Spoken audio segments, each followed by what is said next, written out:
బ్రహ్మానందం పరమసుఖదం కేవలం జ్ఞానమూర్తిం ద్వంద్వాతీతం గగనసదృశం తత్వమస్యాదిలక్ష్యం ఏకం నిత్యం విమలమచలం సర్వధీ సాక్షిభూతం భావాతీతం త్రిగుణరహితం సద్గురుం తం నమామి. ఓం నమః ప్రణవార్థాయ శుద్ధజ్ఞానైకమూర్తయే నిర్మలాయ ప్రశాంతాయ దక్షిణామూర్తయే నమః. శృతిస్మృతిపురాణానాం ఆలయం కరుణాలయం నమామి భగవత్పాదం శంకరం లోకశంకరం. సదాశివసమారంభాం శంకరాచార్యమధ్యమాం అస్మదాచార్యపర్యంతాం వందే గురుపరంపరాం. స్మరవారం వారం కార్యక్రమాన్ని వీక్షిస్తున్న ప్రేక్షకులందరికీ స్వాగతం. గడిచిన తరగతిలో పంచభూతాల యొక్క సమిష్టి సాత్విక అంశతోటి మనో బుద్ధి చిత్త అహంకారాలు వచ్చాయి అని చూసాం. అలాగే ఈ 4 కూడా ఒక ప్రత్యేకమైనటువంటి పనులు చేస్తున్నాయి. మనస్సు సంకల్పాలను వికల్పాలను తెచ్చిపడేస్తోంది. అప్పుడు బుద్ధి నిర్ణయిస్తుంది. ఆ బుద్ధి కూడా చిత్తము ద్వారా గుర్తు చేసుకుని చెప్తుంది. ఇదంతా నేను చేస్తున్నాను అన్న భావన ఏదైతే ఉందో అది అహంకారం వల్ల వస్తోంది అని చూసాం. అయితే ఎవరికి ఇష్టం వచ్చిన పని వాళ్ళు చేయడం లేదు. అంతా ఒక క్రమంలో నడుస్తోంది. అంటే ఆర్డర్లో ఉన్నది. అలా ఆర్డర్లో ఉన్నది అంటే దాన్ని నియంత్రించేటువంటి ఈశ్వరుడు కూడా అక్కడ ఉంటాడు. ఆ ఈశ్వరుడే ఒక కోణంలోంచి చూసినప్పుడు, ఇలాంటి దృష్టికోణంలోంచి చూసినప్పుడు ఏమవుతాడు? దేవత అవుతున్నాడు. ఒక క్రమంలోంచి చూసినప్పుడు అతను దేవత అవుతాడు. అందుకోసమే ఇక్కడ చెప్తున్నారు, మనసో దేవత చంద్రమా బుద్ధే బ్రహ్మ అహంకారస్య రుద్రః చిత్తస్య వాసుదేవః. మనస్సుకి చంద్రుడు దేవుడు. ఇక్కడ చంద్రుడు అన్నప్పుడు మనకు కనిపించేటువంటి చంద్రుడు కాదు, ఆ చంద్రుడికి సూచకంగా చెప్తున్నటువంటి చంద్రుడు. ఆ చంద్రుడు జ్యోతిష్యంలో కూడా చాలా ముఖ్యమైనటువంటి పాత్ర వహిస్తాడు. రాశి చక్రం అన్నప్పుడు ఏంటండి? చంద్రుడి యొక్క లొకేషన్. ఆ చంద్రుడు మనస్సు యొక్క సంకల్ప వికల్పాలకు దేవతగా చెప్తున్నారు.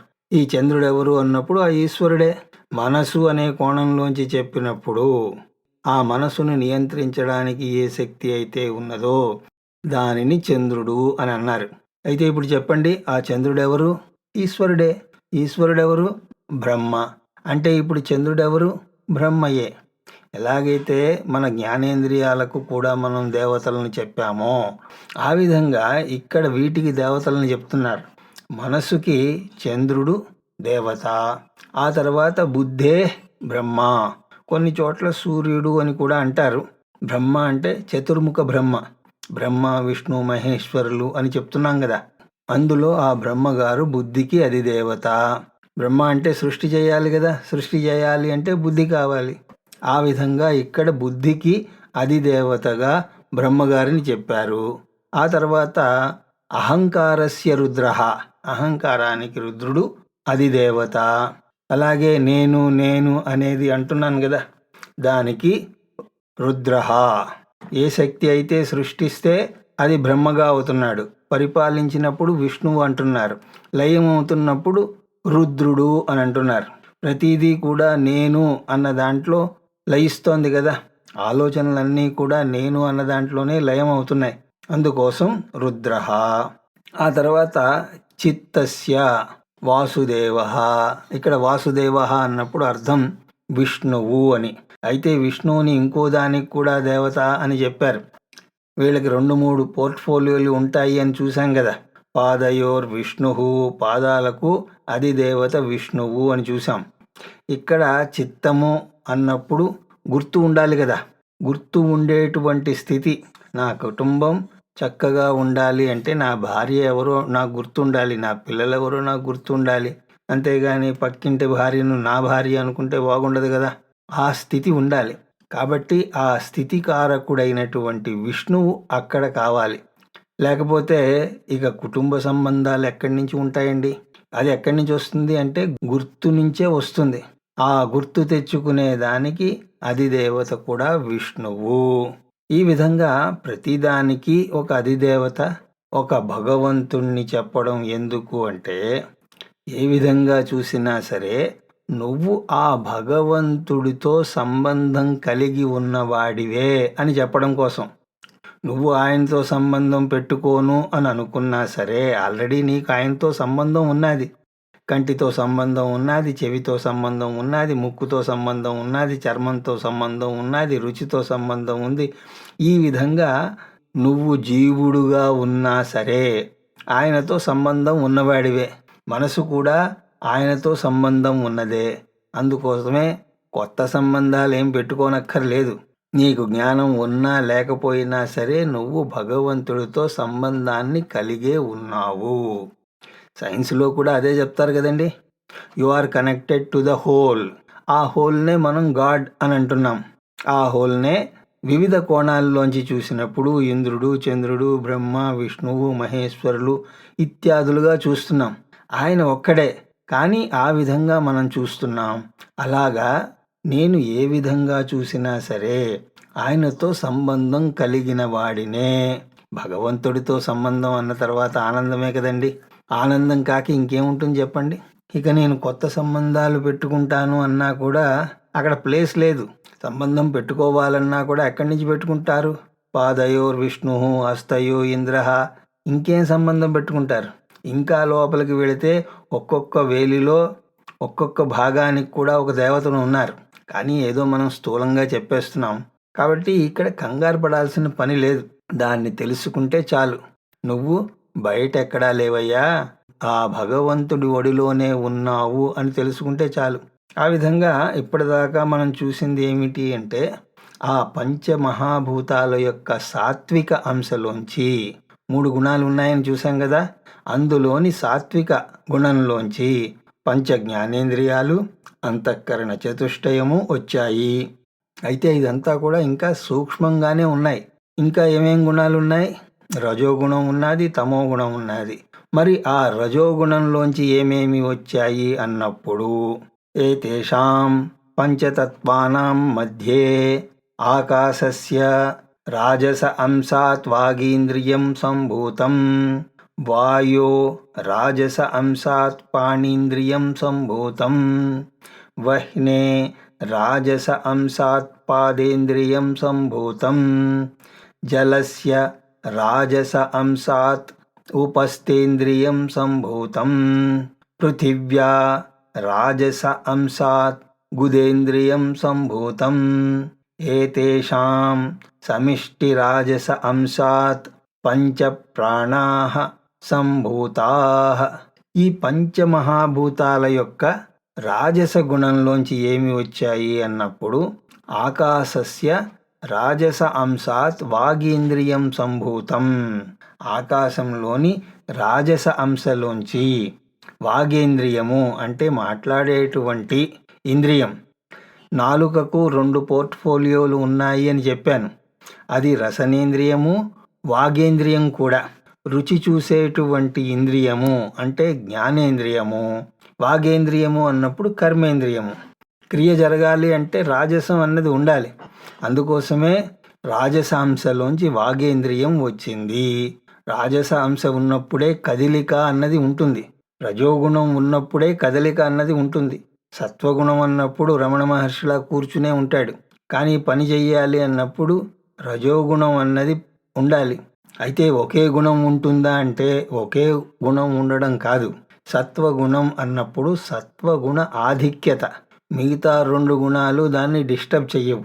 ఆ విధంగా ఆకాశంలోని 2వ గుణమైనటువంటి రాజస అంశతో మాట్లాడేటువంటి క్రియకు సంబంధించినటువంటి శక్తి ఉద్భవించింది.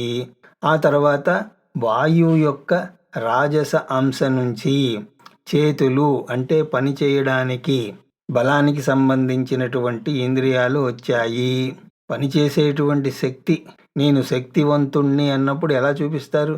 చేతులు ఎత్తి చూపిస్తారా, లేక కాళ్ళు ఎత్తి చూపిస్తారా? ఆ విధంగా వాయువు యొక్క రాజస అంశతోటి పాణి వచ్చింది. ఆ తర్వాత అగ్ని యొక్క రాజస అంశతోటి పాదేంద్రియం వచ్చింది. తర్వాత జలం యొక్క రాజస అంశతోటి ఉపస్థ అంటే ప్రజనేంద్రియం, సంతానోత్పత్తికి సంబంధించినటువంటి ఇంద్రియం వచ్చింది. ఆ తర్వాత పృథ్వీ యొక్క రాజస అంశతోటి గుదేంద్రియము అంటే మలం తయారై బయటికి వస్తుంది కదా, అలా బయటికి రావాలి అన్నా కూడా కొంత మాస్ అవ్వాలి. ఆ మాస్ ఉన్నప్పుడే అది బయటకు వస్తుంది. ఆ విధంగా ఈ రాజస అంశతో ఇవన్నీ కూడా వచ్చాయి. ఇవన్నీ ఏమిటండి? కర్మేంద్రియాలు.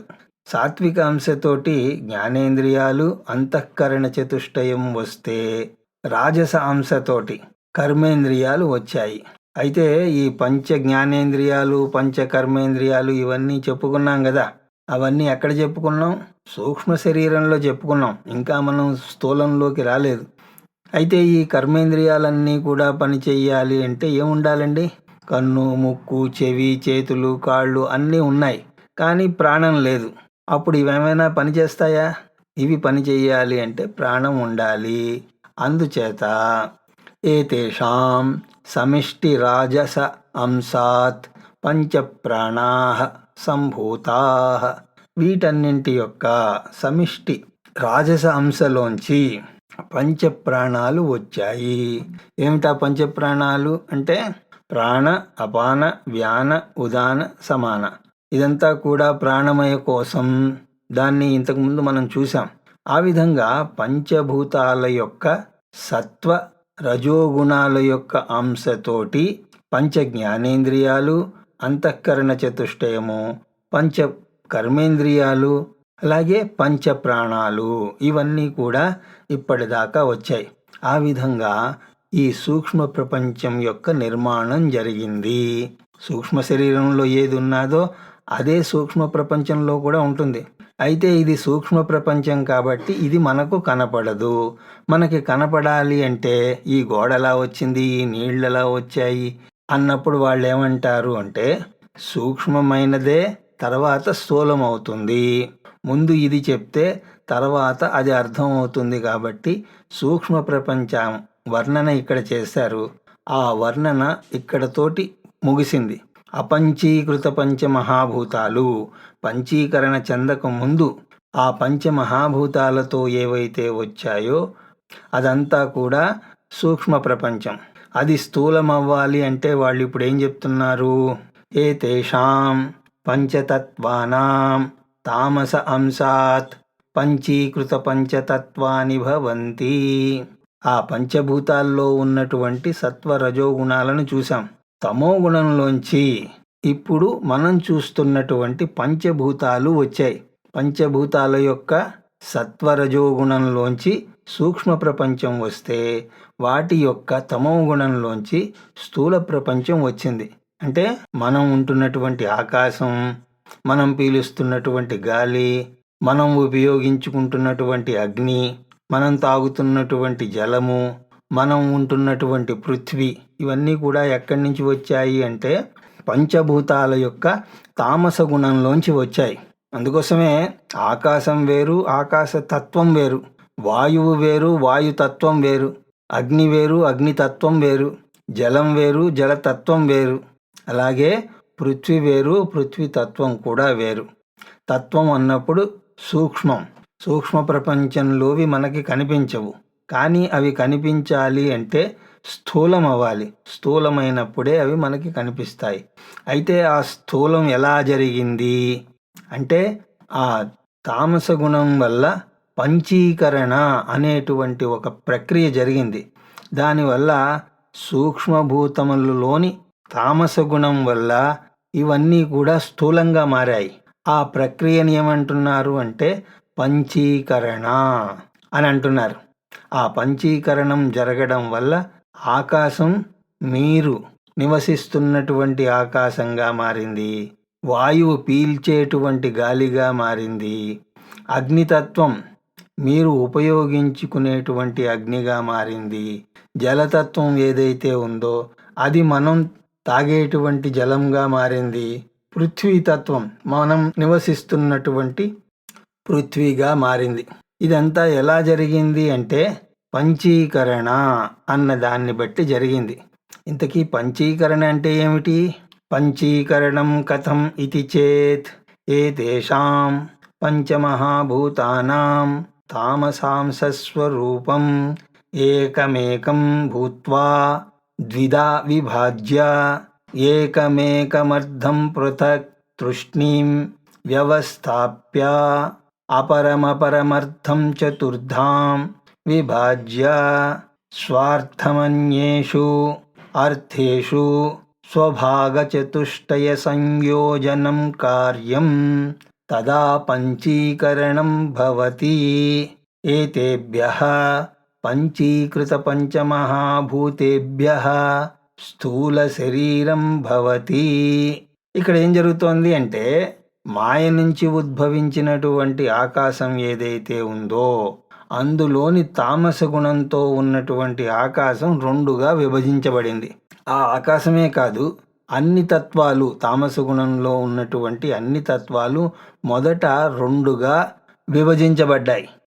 ఆకాశం రెండుగా విభజించబడింది, వాయువు రెండుగా విభజించబడింది, అగ్ని రెండుగా విభజించబడింది, జలం రెండుగా విభజించబడింది, పృథ్వీ కూడా రెండుగా విభజించబడింది. అయితే ఒక భాగం అలాగ ఉంచి ఈ రెండో అర్ధభాగాలు ఏవైతే ఉన్నాయో అవన్నీ కూడా 4 సమాన భాగాలుగా విభజించబడ్డాయి. మనం ఇప్పటిదాకా సాత్విక అంశతోటి ఎలాగ వచ్చాయో వివరణ ఇచ్చాం. అలాగే ఈ తామస గుణంతో కూడా వివరణ ఇవ్వాలి కదా.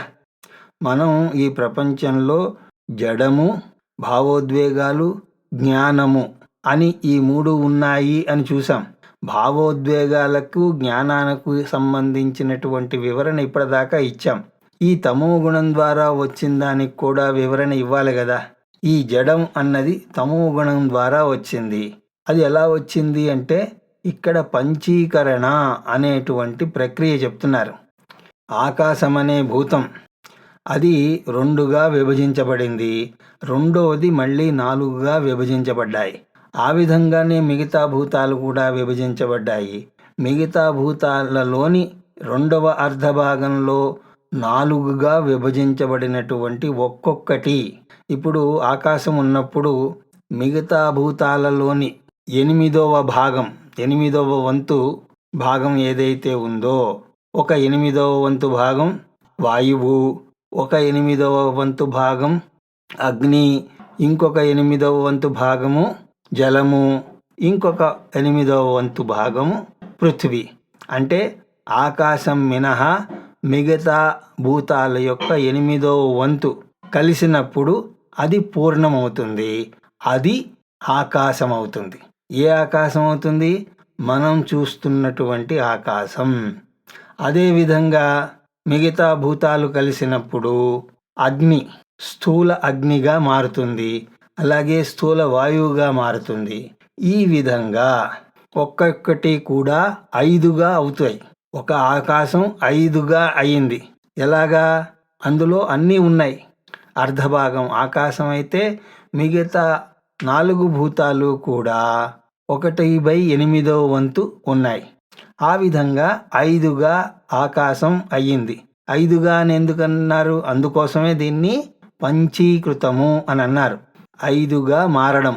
మరి 5గా మారినప్పుడు దాన్ని ఆకాశం అని ఎలా అంటాం అంటే, ఎందులో అయితే ఎక్కువ భాగం ఆ భూతం ఉన్నదో దాన్ని ఆ భూతంగా పిలుస్తున్నారు.